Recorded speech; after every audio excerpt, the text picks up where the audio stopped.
you telling people what to do isn't necessarily loving. You being willing to be in the foxhole with someone in their not knowing, in their confusion, in their dark night of the soul, that shit is loving. You want to talk about a flex in relationships? Being present while someone is having a rough time without trying to fix them or treat them like a fucking project. Yep. That shit is love. The big silence, empowering personal experiences, inspiring compassion, and healing lives. We are no longer silent. We are here. The big silence. All right. Welcome back to the podcast. Terri Cole, from boundary boss to high performing codependency coach.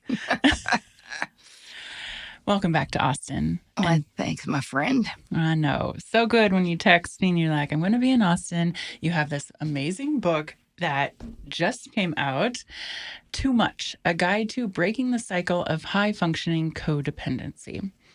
I started reading this weekend. Didn't get through as much as I need to get through, but I got through a lot. And you know what I noticed? Because I know you as the boundary boss. And we've known each other a few years now and always talking about boundaries, which I'm very good with. And I didn't realize that back when you were in your early 20s, you realized now that you are a high functioning codependent. Number one, what is codependency and what is codependency versus high functioning codependency? Yes. All right. So the reason why high functioning codependency is that in my therapy practice, I had all of these incredibly capable women, just masters of the universe, like running the world.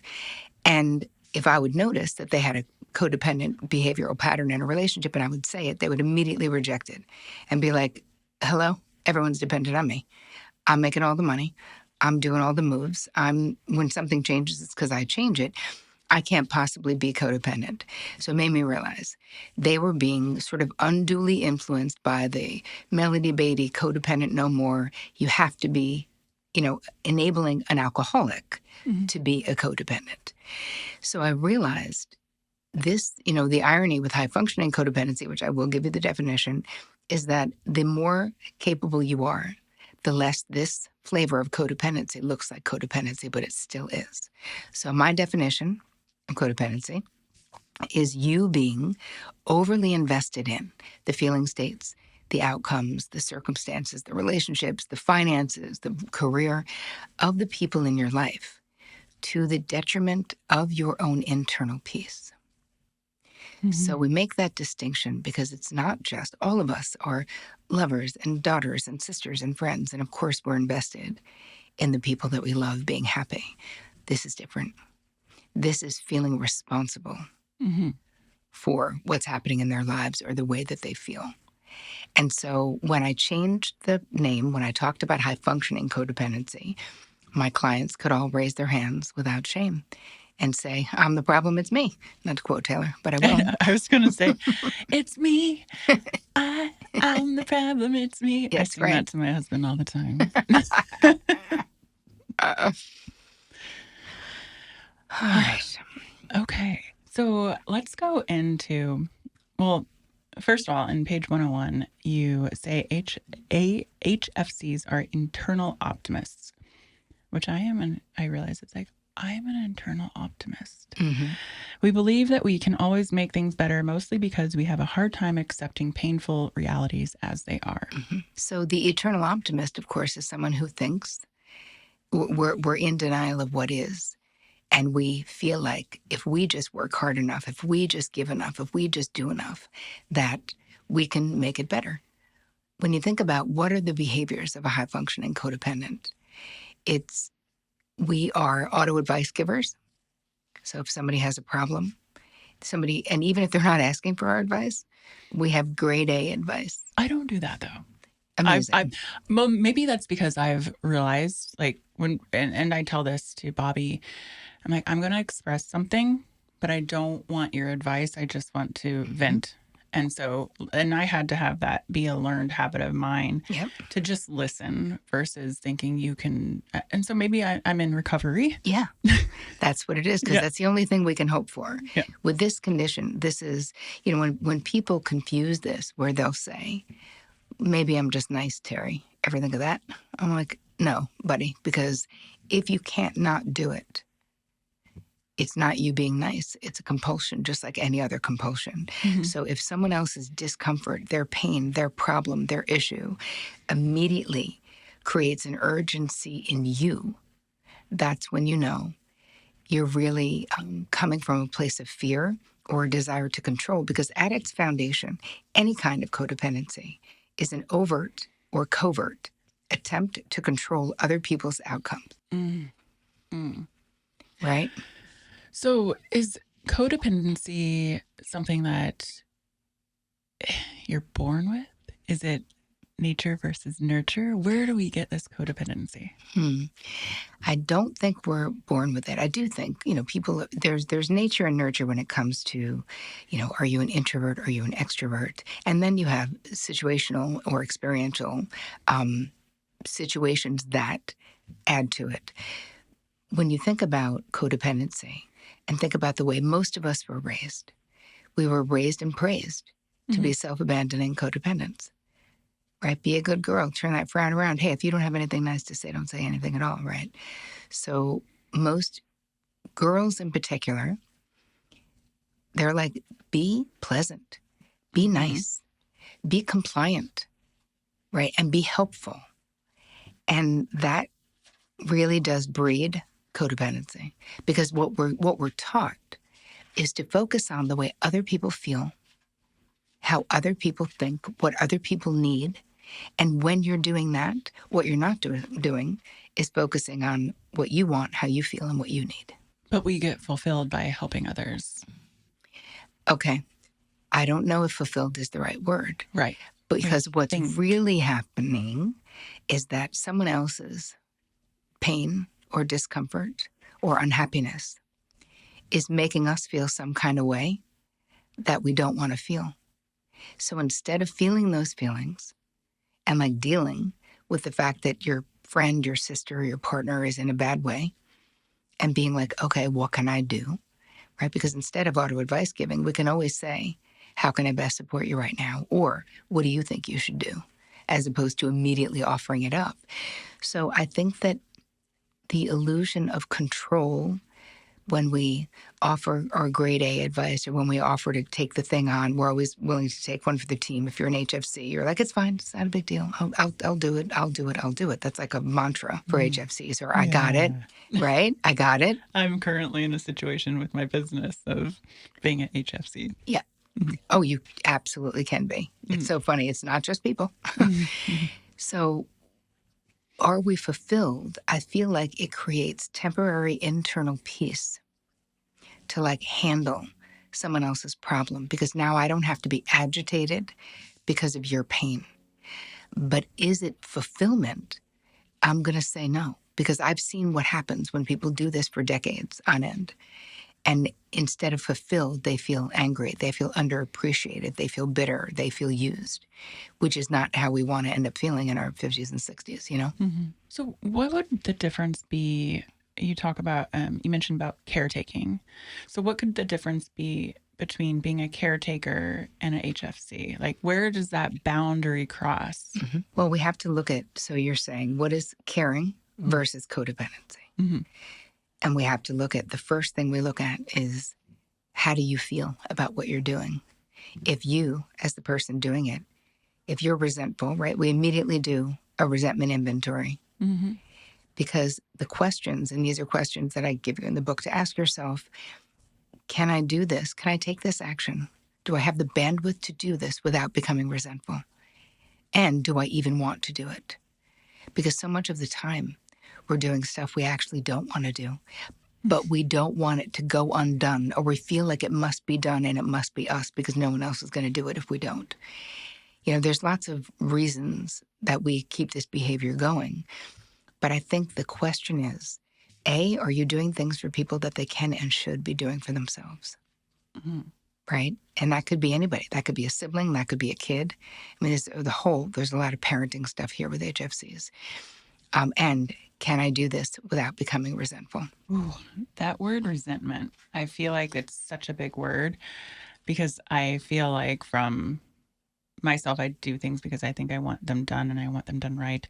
Or I've been in therapy with my husband where we realized he resented stuff because he maybe overdid something that he didn't really want to do. Mm-hmm.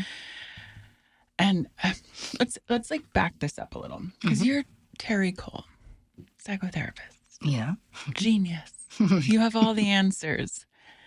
But when you were 23 and you told a story, or you tell a story in your book about the kid you met in the subway who was 19, and you're like, where are you going to sleep tonight? He's like, right here. And you're like, no, come with me to my studio apartment in New York City. Mm-hmm. And which these days that like would not happen. Yeah, even then it was crazy. But you know what it made me think of too? When I was, it was probably around the same years, my dad used to pick up hitchhikers. If you don't see this, Terri's eyes just went very large. She's like, what? And hitchhikers would sit in between me and my sister because my dad just wanted to make sure that they got their ride. Oh my God. You're like, hello? Have you ever heard of serial killers? Yeah. Well, that's what made me think of you with the kid in the subway. And you're like, come back with me and my roommate in our studio apartment. But that what is that, right? I tell that story at the front of the top of the book because I didn't think there was another option. Mm-hmm. When that kid said he was actually going to sleep in Penn Station, and it was the late 80s, and New York was even rougher than it is now, I couldn't tolerate the thought that something bad would happen to this guy, and he was a complete stranger. So that's another aspect of being a high-functioning codependent, that you can become high-functioningly codependent to your environment, to perfect strangers, to any situation that you're in. If you've ever been on a plane and somebody wants to sit with somebody else and you immediately go, oh, I'll move. I'll take help that you. middle seat. Yeah. I can't wait. No, that's a no for me now. I would have in the past said yes. Same. Exactly right. But not now. Yeah. Because you can get into recovery and realize that it's okay to not prioritize everyone in the world over yourself. But yet that's sort of what we're doing when we're HFC. So, number one, how do you recognize your HFC? Mm-hmm. And number two, what is the first step? Okay. So let's look at behaviors because I feel like it's so much easier to see ourselves in actual behaviors. So behaviors and feelings. If you feel overly responsible for other people's problems. If you are an auto advice giver, whether people are asking or not. Right, where you just have a great thought for someone and you can't wait to tell them. If you are probably hyper independent, it's not your most favorite thing to ask other people to do things for you. You kind of feel like you can just count on yourself. You don't necessarily, and if people are going to show up, they're probably going to show up and not do it the way that you want it to be done. I'm over here in my head like, yes, check, indeed, check, correct. Check. What about over-functioning, over-giving? And when we overfunction, we can create an overfunctioning and underfunctioning dynamic in our relationships that create a lot of resentment for everybody. So there's that. We also might have anticipatory planning, where you know you're going to be with someone, maybe difficult, a family member, and you're planning everything in your mind to make sure there's no problems. Oh, Uncle Bob is coming over. He doesn't like Uncle Jimmy. I'll make sure I have the booze that both of them drink, and I'll make sure they don't sit near each other, rather than having a hard conversation and telling one or both of them if they can't be grown-ups, then don't come for Christmas. But it's like we'd rather be the puppet masters to create peace, to ensure that there isn't conflict, to ensure that there isn't a problem. And auto-accommodating is another one, where you might just be out in the wild and see that there's a need. I tell the story in the book about I was at my hair salon in the city on a Saturday, and it was busy as hell, and I had a mask on my hair. So I'm laying in a sink, but not doing anything because you got to sit there for 10 minutes. And all of a sudden, the sink traffic starts backing up and backing up and backing up. And every new person who gets online, while I'm laying there not doing anything, I'm more and more anxious. I finally raised my hand, had the assistant come over. I'm like, I could move. She's like, no shit, lady. How you doing? We do this every Saturday. We're good. She was very nice. But my point was, why did I feel responsible For them. for the sink flow at a very busy salon in New York City? Like me, Terri Cole, I've got the answer to your sink flow problem, which is not a problem for anybody but me. And it's like the inability to relax, to just lay there, to like listen to a podcast or meditate or do a million better things for my tired brain. And I was like, wow, this can't just be me. And this was only like 5 years ago. Yeah. I'm like, this can't just be me. So those are a bunch of behaviors that people may be able to see themselves in. I understand that completely. I would do the same thing. Like, would you like to take my seat? Would you, how can I move to make you comfortable? Correct. Even if it means I'm becoming uncomfortable. But where does that come from? We learned to prioritize other people. It was a safety thing in your childhood for sure. Mine as well, right? We learn. No adult needs to tell a child when you're in some kind of a chaotic family system. We don't need an inner office memo to tell us how to avoid pain, how to avoid rejection, how to avoid rage. We just know. We read people. We're like, there's a problem. I need to fix this problem. I need to be quiet. I need to not have needs because I have adults who cannot handle their own fucking needs. They definitely cannot do anything for me. So I give up mine as a child. I give up my needs. Yes. To make sure the adults are more comfortable. Correct. So that I think I feel safe. Well, and in some ways you are safer. Yeah. Like these, the childhood, the things that we did in childhood, they're adaptive for what we were experiencing. Then you get into adulthood and they become maladaptive, right? We don't need to prioritize strangers on the street or our clients or anybody, because the truth, the biggest takeaway hopefully from this book for people is that how you feel, what you want, and what you think matters, and it needs to matter to you more than what anyone else, even your partner, anybody, wants, thinks, or feels. We can always compromise. We can always meet in the middle if we choose to. But most women in particular don't even know. They don't know. They just want peace. They just want everyone to be happy. So women, you say, are more codependent than men? Or more vocal or just more obvious? I think maybe more obvious. I can't speak for men. Yeah.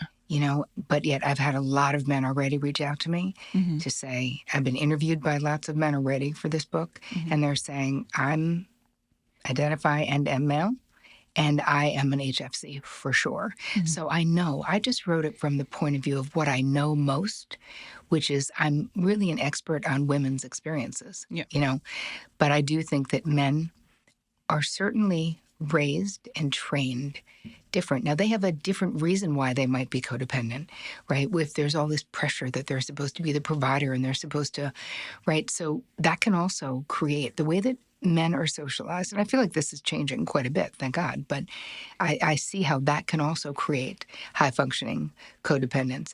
But the expectation societally, like women's high-functioning codependency, is societally sanctioned and praised.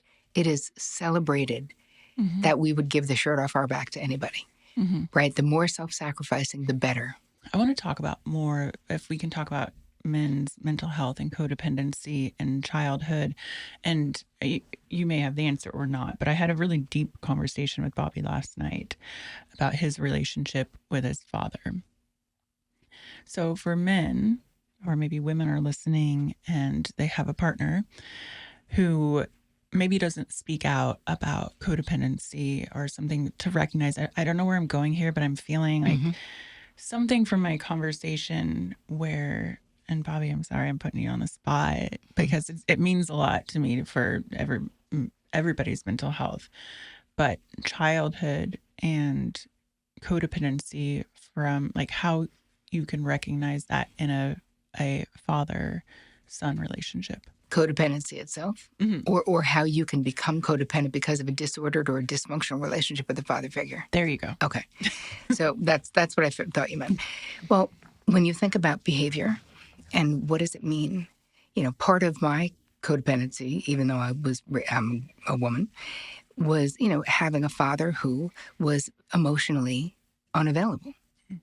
So you're always looking, you're always checking to be like, is everything okay? Like, can I tell by his body language if everything's okay? Is he going to talk today? Is he not going to talk today? So again, the hypervigilance that comes from having a parent who either is erratic, which wasn't really my situation, or who is absent, or who is an alcoholic or a drug addict, right? All of those things create a certain amount of hypervigilance in a kid, because you can't just be a kid, because you have to pay attention to what's happening. So it depends on what Bobby's relationship was with his father, but there's a million ways, a million variations that create codependency. I look at my own husband, so 27 years, and Vic is a bigger codependent than I am. Mm-hmm.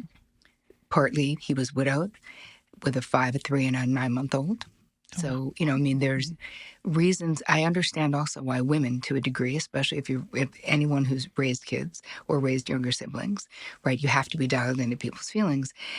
But I think that his father was emotionally absent, similar to mine, and he was oldest son and first-generation American. So this would create a hypervigilance of being dialed into what's happening around you. You have parents who don't speak the language. So at like 6, you're literally the person who's like the speaking for the family. So I don't know what Bobby's situation was, but there's so many father-son relationships, especially if the father is into like the whole macho thing. You have to be this kind of man, or if they don't have any emotional intelligence, it's like leaves the son seeking. Right? You're wanting that connection. You're trying to figure out how to get it. But again, the hypervigilance of paying attention to like what vibe is coming from that parent and the parent who's so important to you, especially as a boy. Yeah. And I could even shift that. Then let's talk about daughter-mother relationships. With me, I was caregiver, caretaker. Yep. Always thought that I would have that mother that I never had. So I was overgiving, making sure she was always okay, taken care of, where it drained me. Yep. And you talk about burnout in the book.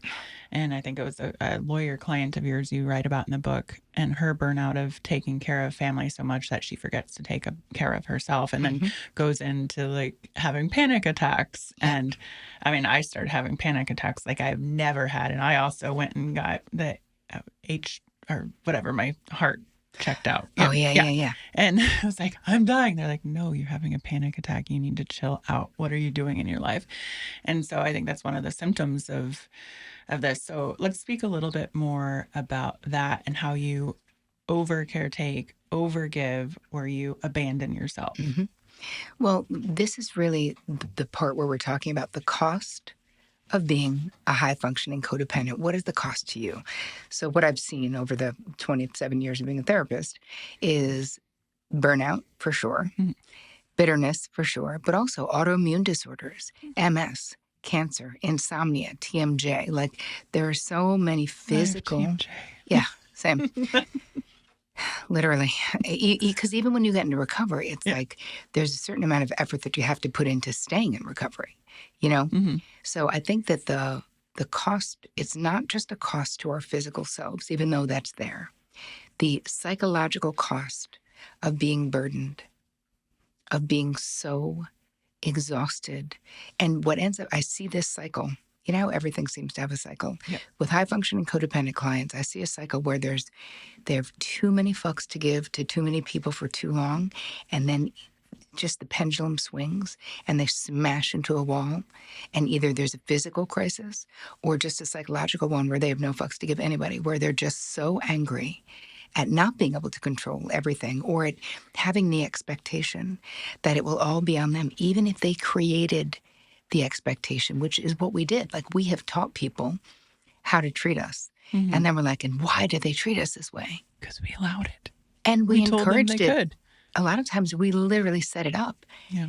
I remember my mother telling me when Vic and I first got together, he would always want to like drive into the city, even though he lived in Jersey with the boys. He would want to pick me up in the city on the Upper West Side, drive back to Jersey. And he would always say, let me just come scoop you up.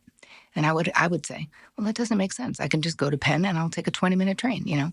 And my mother was like, Terri, why are you denying this guy the joy it gives him? He doesn't want to be efficient. He just wants to scoop you up. Why don't you just let him?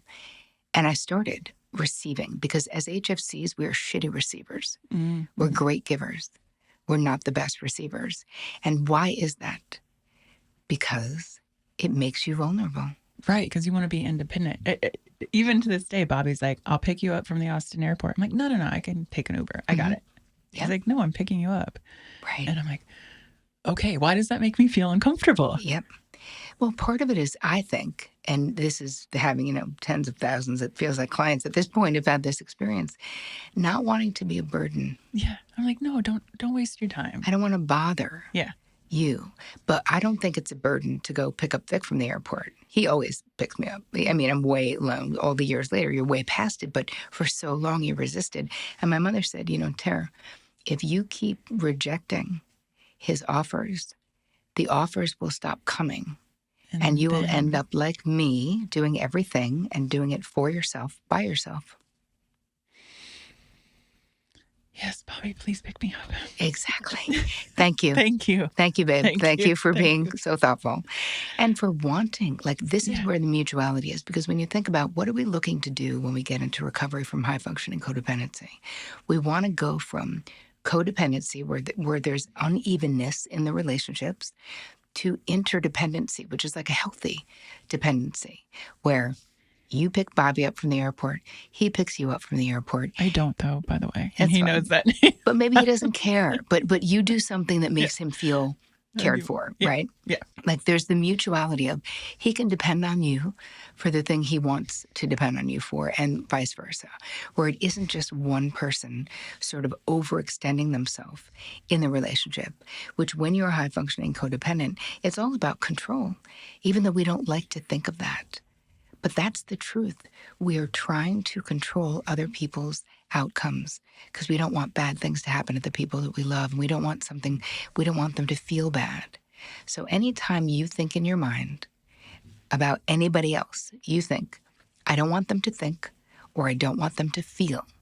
I'm going to ask you to back your hiney up, back to your own side of the street, and realize that what other people think and what other people feel is their side of the street. You've got to become a master at what you think and what you feel. And when we're HFCs, we are very dialed into other people. We have a, stadium full of data about people's likes, their dislikes, who doesn't eat gluten, who doesn't, you know what I mean? Like we know all these things about people that we remember, but we don't really expect the same from people. It's like there's a discomfort of having that consideration. How much of the time do you go, it's fine, that's fine, don't worry about it. Yeah. Nobody is looking and saying, I hope Karena's okay. They're like, she's looking fine. You know why? Because she's always fine. Mm-hmm. I hope Terry's okay. No one is thinking that because they know I'm okay. But here's the problem. If we don't allow people to treat us like the flawed human beings and the tired human beings that we are, we won't get our needs met. I always say about Vic that it's like at the right and perfect times, he treats me like a fragile flower, even though he knows I'm a fucking beast. Do you know what I mean? Like he knows I'm a goddamn warrior. Right. And that I'm going to be fine no matter what. But there's something so nurturing about him having that consideration for me, whether it's not letting me shovel snow or whatever it is. It's like he's literally the only person in my life who I would let do that, I think, So do we move into how do we change these things? Where do people start? Or do you have other questions? I want to go back to one thing that has been really good because I'm a fucking beast and a warrior too. And I thrive under stress. Just raised that way. But, and Bobby knows that. And this is one of the good things that he's started to do. And we do it with each other. And even some of my close friends were like, hi, Karena. It's not like, how are you today? And you can say fine. Or like, no, scale of 1 to 10, mental health check-in. Love it. Yeah. Because I know you can be fine. I know And I'm like, well, I'm super stressed out today. So I thrive under stress. So I'm a 7. And which is very sad. But Bobby would be like, okay, you good. Yep. But I love that because the distinction is actually really important. Yeah. Because when you're in HFC, saying you're fine is not telling them your temperature at all, because you're always fine. And this is the illusion. As I was saying before, the irony of being a high-functioning codependent is that when you are so highly capable, is that codependency doesn't look like codependency, but it's still codependency. So we're still suffering. We still feel the existential loneliness when we're doing too much. We're still exhausted, and burnt out. What do you mean by existential loneliness? That when you're doing everything, when we're rejecting help, this is at least how I felt in my late 20s and how many of my clients, that when we don't tell the truth about how we feel and what we want, people don't really know us. And so even though you're spending time with people who love you, the you that you've allowed them to know, there's a part of you that knows that they don't really know you, because if you don't share your burdens, if you don't share your depression, if you don't share your non-happy feelings, right, they only know half of you. And so the existential loneliness that I experienced and I've seen in my clients is from always saying they're fine when maybe they're really not. I agree with that. And I've had conversations lately with people very close to me, and they finally expressed that loneliness.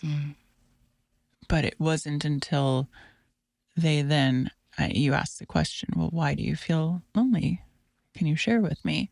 And then they share their heart and their feelings. And I agree with you. Like, there's this epidemic of loneliness still since 2020, and especially with men. And it's like sharing how you really feel. I think it's so important. And to find a safe place, whether it's a therapist or, a partner or something, really sharing how you feel is so important for your mental health. Without a doubt. And here's the thing. This is part of the fix, right? This is part of the getting into recovery, is that instead of being directive, instead of having a suggestion off the top, saying, before I weigh in at all, tell me what you think you should do, or tell me how you're feeling about it. And then be quiet. And really, when Vic is sharing, he's not that, he's not, certainly doesn't talk as much as I do. But when has something going on, I'm so intentional to say, and then what happened? And then how'd you feel? Well, what do you think you should do? Just being like, you have the floor and I'm in no rush. Like, because when you think about it, what is the most valuable thing we can give anybody? Our time and attention. And I feel like when I really realized through my own therapeutic process that I was being a high-functioning codependent, and that me solving everyone's problems, quote unquote, was me just trying to assuage my own anxiety about problems, I really started to get to know the people in my life in a different way. And being able to, sometimes online people will push back and say, well, I'm not going to not give people my opinion. How will they know that I love them? And I'm like, you telling people what to do isn't necessarily loving. You being willing to be in the foxhole with someone in their not knowing, in their confusion, in their dark night of the soul, that shit is loving. You want to talk about a flex in relationships? Being present while someone is having a rough time without trying to fix them or treat them like a fucking project. Yep. That shit is love. I agree with that. That's where I clearly will state, I don't need feedback. I don't need advice. I need presence. Yes, compassionate witnessing. Yep. That's what actually, like in our industry, people will talk about holding space. Yeah. That's what holding space, I believe, actually is. It means I will not try to control the situation or how you're feeling. I will not try to make you see it. The glass is half fucking full if right now you're seeing it as half empty. I will tolerate how uncomfortable I feel, because that's how much I love you. And actually, quote unquote, holding space the person who is holding space will have like there's this calmness that can come over you because you don't have this expectation that you have to be some savior. Oh my God, that is such a great point. And it's the being off the hook, not even realizing the relief that you will feel when you're off the hook because you're the one who put yourself on the hook. You were never on the hook to have the answers for other people. But that when we compulsively do it, there's not enough space to like choose something different. But the relief, when I finally got that I couldn't, because I remember my therapist saying to me, a situation my sister was in, I think we talked about it the last time I was here, but it was like she was in a bad relationship, whatever, I was trying to get her out of it. And when my therapist said to me, listen, you need boundaries, basically, as opposed to get your cape off because you can't save her and she's not going to leave until she's ready. And why do you think you know what your sister needs to learn and how she needs to learn it in this life and all those things? But she finally said to me, she said, Tara, I'm not saying you shouldn't save your sister. I'm saying you can't. That it's actually an impossibility because you can't live her life. You can't learn her lessons. And you're just trying to control her because you don't like what she's doing and you think it's bad for her. I agree with you. But that and a MetroCard will get you on the subway. Like, it's her fucking life. You know, you need to be there if she wants to change, which I was, and she eventually did. And, you know, she found her way. But what we don't realize when we're doing all this auto advice giving is that we're really robbing people of their right to be sovereign, to be self-determined, right? Even if they're fucking up, that's their right too. Could anyone have told you? Could anyone have changed your trajectory, or did you need to do it your way? Oh, I had to do it my way. Same. My way, all the way.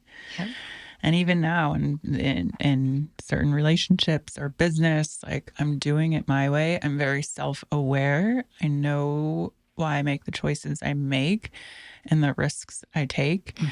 But yeah, it has to be my way. I get it. 100%. And the thing is, so we need to remember that. Anyone who identifies as a high-functioning codependent, we have to remember that the same way we want to be witnessed with compassion instead of someone treating us like a fucking problem that they just fixed, we want to give that to other people. And I give you a whole list of, you know, scripts and questions and things that you can do. But the first place where you can start, there's two things that people can do right now if they're feeling like, I don't even know where I would start to change these patterns, is you first do a resentment inventory. Where's that in the book? Oh, I'm sure it's in there in the back. Where you're going to just write down who are the people that you feel resentment about and why. So let's say you have a friend who, you know, doesn't call you back, whatever the thing is. We're going to get down to now, what is your 50% of this disordered interaction? Oh, I haven't said anything to my friend. Okay, so then we write down, what is the action I could take? I could lovingly talk to my friend and make a simple request that she get back to me within 2 days if we're supposed to have plans, because it's stressful to me if she doesn't, or whatever.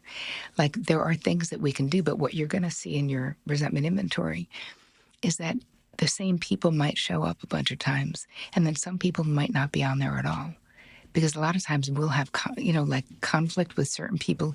They remind us of other authority figures. We're kind of having a transference to them. So that's one place to start. And then the second place is really asking yourself, before you say yes to anything, do I have the bandwidth to do this without becoming resentful? And do I even fucking want to do it? I mean, I didn't learn boundaries until 2017. Which will bring me into chapter 5, why narcissists and codependents attract. Because I don't know if it's my upbringing or whatever. I've attracted some narcissists that are no longer in my life anymore. 2023 was a big clearing. And I'm very more aware of who I allow in and toxicity. But yeah, narcissists don't like boundaries. So once this little high-functioning codependent learned about boundaries, that was a big blow up. Yep. So why is that attraction there? Well, when you think about it, just from the most basic, right? Let's just think about a narcissist is like, hey, man, it's all about me. A high functioning codependent is like, hey, man, it's all about you. Yeah. That's it. It's just, we fit like a hand in glove. And, I say it's like a match made in heaven until all hell breaks loose, because it will. Oh, yeah. Can you be codependent and a narcissist at the same time? I mean, yeah, but it depends on, when you think about codependent, a lot of times we're thinking about the person who's doing the overfunctioning. Mm-hmm. So can you be in a codependent dynamic and be a narcissist? Yes. Usually you're the underfunctioner, though. Mm-hmm. Usually you're the one, you have the HFC who's organizing life around the narcissist, who's the sun, right? So we're circling around the other person. So that's okay. You're still in a codependent dynamic, even if you're not the one who's doing the overfunctioning. Okay, that makes sense to me. Mm-hmm. So let's say I was the HFC in a narcissistic relationship, Mm-hmm. and I just was making sure that person was appeased with everything. Happy, walking on eggshells. Yep, making sure that they got what they needed, wanting to stay in their good graces too. Because here's the thing, narcissists can be extremely charming. Oh yeah, super sexy. If you have a parent who's a narcissist, your friends are all like, "Oh my God, your mom is so cool." You're like, "Oh my God, so not, but fine." Like nobody knows the truth of what goes on when you have narcissistic parents. Yeah. A narcissist. I was told later in life that my mom was a narcissist. And then I was codependent oh my gosh. It all makes sense. It all makes sense now. And then in business relationships with multiple people and like making sure everything's okay. It's so interesting as we grow, the things we learn and the patterns we learn, and then now being able to realize it and being able to make those decisions and shifts to support our own mental health. It's like you're liberating yourself, though. Like on the other side of being an HFC or being codependent in any way is your liberation. Because if you stay codependent actively, it creates a glass ceiling of your own making. Yeah. You will only be so successful. You will only have so much intimacy in your relationships. It's just a fact. Because you can't be bleeding this amount of bandwidth and energy and be your best self. You're not going to. Right? You will only make it to like the middle of, you want to build an empire. If you stay an active HFC, you're not going to build the empire that you could build if you got healthy. So all of your positive qualities from being an HFC, because you are highly functional, it's amazing, they're all going to stay intact. The only thing that changes when you get into recovery is you take better care of yourself and have healthier, more authentic relationships. So let's shift into that. Taking care of you.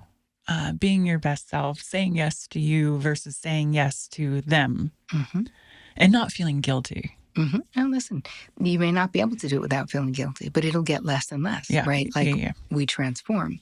I talk about in the book self-consideration, because the thing is, self-love, self-care, we've all sort of got that lockdown, quote unquote. Self-consideration means I really check in with myself before I agree to do something. I am not this amplified people pleaser anymore. I consider myself first. We can still compromise. We can still be in healthy relationships. It doesn't mean you're never going to you're never going to do crap you don't want to do. Hello. Sometimes you have to. You do. This is like being in relationships. Sometimes you do. But it won't be the first stop on the bus, right? You will not be throwing like self-abandoning on a daily basis the way that we do when we're actively HFC. So I think that's really the most important thing, is the liberation that people experience. But there's so much more peace. There's so much more joy when you really understand that you are not responsible for other people's health, decisions, relationships, financial situations, and that you really can't be. You will gain so much bandwidth when you stop bleeding bandwidth in this dysfunctional way, that you will be able to do anything you want in life. It's amazing what I'm already hearing from people just being like, I cannot believe, I never knew there was a name for it. I feel so seen. I feel so called out in a good way, thank God. And people are just starting to really see what life can you build if you treat yourself as well as you've always treated other people. Let that soak in. Treat yourself as well as you've always treated other people. And that should be number one. Yes. And I am moving forward in my life in that way because I'm done with the other. So I was listening to your podcast, The Terri Cole Show, and you were talking about one of the number one ways to, as a practice for HFCs was mindfulness. And I think you have meditations on, did you say Insight Timer?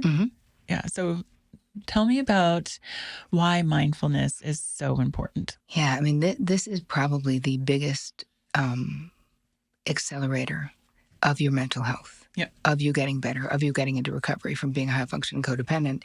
Because what mindfulness does, and when I talk about mindfulness, I'm talking about daily meditation practice and self-reflection in a real way. You could be journaling, having some kind of a morning practice where you're actually thinking about yourself, how you feel. But meditation was a huge life changer for me because what it will do is you'll gain about 2 to 3 seconds of reaction time, which is all you need to not just do the knee-jerk reaction of giving the advice or taking something on or saying yes when you really want to say no. 2 seconds is long. Imagine how different your relationships could be if you had just had 2 more seconds to think and you let yourself think, do I really want to do this? Is this in my highest and best? So I think mindfulness gives you that gift and it makes it so much easier to say no when you want to say no if you're not giving an automatic yes. I agree. And for those of you listening, like if saying no, like makes you want to like cover your eyes, be like afraid of the reaction, it's actually going to be okay. Yeah. You might be, I really think that you'll be shocked when you start, because it's the child within each of us who's afraid. So get that. It's an amplified fear because it's a child's fear. So it's not grown-up us, because grown-up us has been through hell and back. Grown-up us is a warrior, right? Grown-up us is like, I'm a fucking beast. I'll be fine. It's the kid who's afraid if I say no, and then mommy will be mad or daddy will be mad or whatever it is. Yep. So when you start doing it, and people, a lot of times people will be like, thank you so much for telling me how you feel. I didn't know.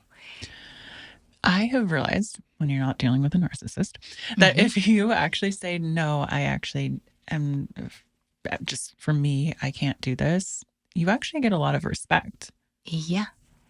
Because when you give a resentful yes, a lot of times we just don't even follow through with the thing, or we find a way to get like a migraine on the morning of the baby shower we should have said no to. You know, I also have a gift for listeners where it's like an HFC starter kit. Okay. So if people are like, where do I start? Go to terricole.com/HFC. And there'll also be a link to buy the book there if you want to buy the book. There's an audio of the book as well.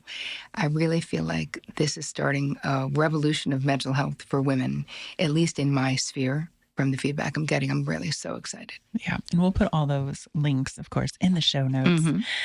And Terri, anything else here? I mean, we're going to share all the links of how to follow you. Do you have any events coming up? Or I have a really amazing membership. That is not expensive, and yet I meet weekly. So if you liked this conversation with Karena, that's what this membership is like. You have questions, I've got answers. Like, I love being live with my community. So it's just called Terri Cole Membership. You can go to, just go to my website, terricole.com. You'll be able to see it right there. It is so much fun to be together weekly, and I'm walking people through the whole thing with HFC. We'll also have a book group. Oh, you do? That we're doing. So when you go there, if you become a part of the membership, you will also be a part of the book group where we're reading the book together. I'm walking you through all the exercises and all this stuff so that if you need someone to hold your hand, I'm there to hold your hand. Yeah, and I love it in the book too, because you have all these take action things like top of mind, take care, go deeper. Like with each chapter, you kind of are checking in, which I think is really good with all these different practices. And so, you guys, I'm going to finish this book. I may join your group because clearly I need to. Please do. And as always, I mean, if you all don't follow Terri already, I'm also going to link the other podcasts that you've been on in the show notes here because it's just great conversations. You're one of my favorite guests, and you're literally my therapist. Well, thank you for having me. I love you. I love you too. Thank you, Terri. The big silence. The big silence.